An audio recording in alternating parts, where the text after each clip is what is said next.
savez certainement, le ministre de la Défense et des anciens combattants, le général de corps d'armée Sadio Kamara et ceux de l'AIS se sont rendus en Russie. Ils ont eu à échanger avec le ministre chargé de la Défense de la Fédération de Russie. Le but final était de renforcer le partenariat qui existe entre les différents pays. Suivons pour plus de détails.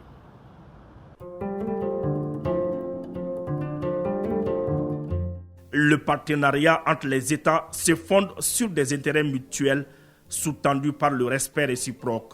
Voilà schématiser les relations de coopération entre les pays de l'AIS et la Fédération de Russie. Le contact est permanent et la confiance s'installe aux grandes dames des impérialistes.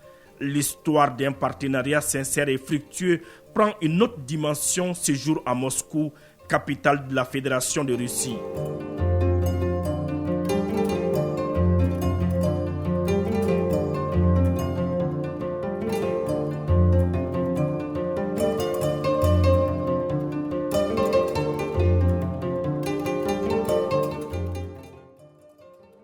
Autour de la table, le ministre chargé de la Défense de la Fédération de Russie, l'une des premières puissances militaires de la planète. En face de lui, les responsables de la défense de la Confédération des États du Sahel, une jeune organisation qui impose le respect et la considération grâce à la vision souverainiste des trois chefs d'État. L'espace confédéral qui était devenu un no man's land aujourd'hui a des propriétés qui ont mis fin au dessein funeste des terroristes et leurs sponsors, certains à visage découvert. Des actions réalisées grâce à l'aide des partenaires du Mali, au rang desquels la Fédération de Russie.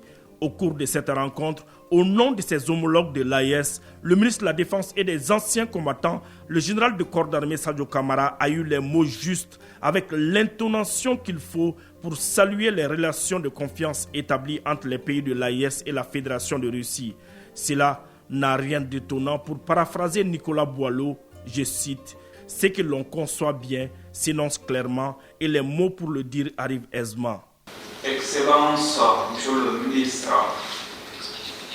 chers frères et collègues, l'initiative d'organiser cette première réunion des ministres de la Défense AIS Russie au format 3+1 est tout à fait naturel et résulte de notre volonté collective de nous associer pour davantage renforcer les partenariats stratégiques qui lient nos États. C'est surtout une suite logique de l'avènement de la Confédération AIS, phénomène géopolitique majeur en Afrique et sur la scène internationale. Il s'est imposé comme un acteur dont la pertinence et l'impact sont incontournables dans la transition vers un nouvel ordre mondial libéré de la domination injuste de l'Occident. Nos 4 chefs d'État, leaders visionnaires de nos pays, mesurent la responsabilité qui leur incombe vis-à-vis de l'histoire et de leurs peuples respectifs. Cette première rencontre, dite de consultation, fait le point d'un partenariat multisectoriel qui a fait ses preuves. Les résultats sont assez éloquents sur le terrain. C'est la raison pour laquelle il est plus qu'indispensable de renforcer ces partenariats gagnant-gagnant pour le plus grand bonheur de nos États. La proposition risque de fournir un appui pour la constitution et l'opérationnalisation de la force unifiée de l'AIS dans le cadre de la lutte contre le terrorisme a obtenu un dépôt très favorable auprès des 3 États. Cette rencontre nous donne l'opportunité de l'examiner en profondeur et de décider d'une orientation stratégique convenable pour les 2 parties, la partie sahélienne et la partie russe, avec des solutions concrètes que nous soumettrons à la haute attention de nos chefs d'État respectifs. Ce faisant, il est important de rappeler les principes qui sont chers à notre confédération.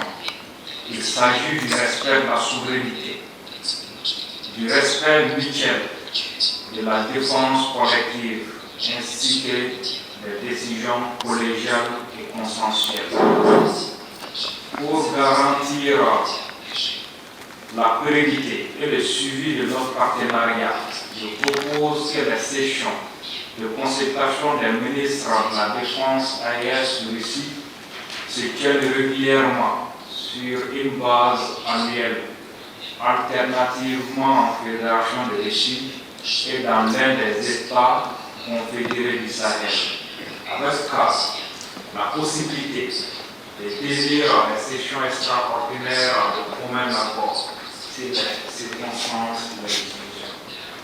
Сегодня мы проводим первые консультации руководителей оборонных ведомств Российской Федерации и стран-участниц Конфедерации государств Сахеля. В июле исполнился год с момента учреждения Конфедерации государств Сахеля.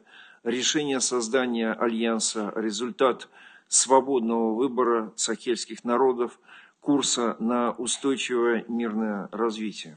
Тем не менее, сегодня сохраняются террористические угрозы и активные действия незаконных вооруженных формирований в странах Конфедерации.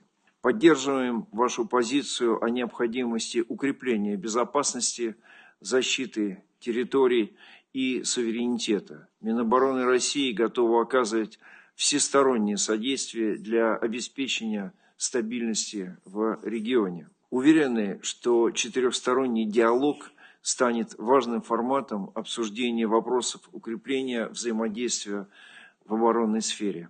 À l'issue des discussions, les parties ont signé une déclaration conjointe résumant les résultats des consultations ainsi que des protocoles d'accord signés entre le ministère de la Défense de la Fédération de Russie et ceux de la Confédération des États du Sahel.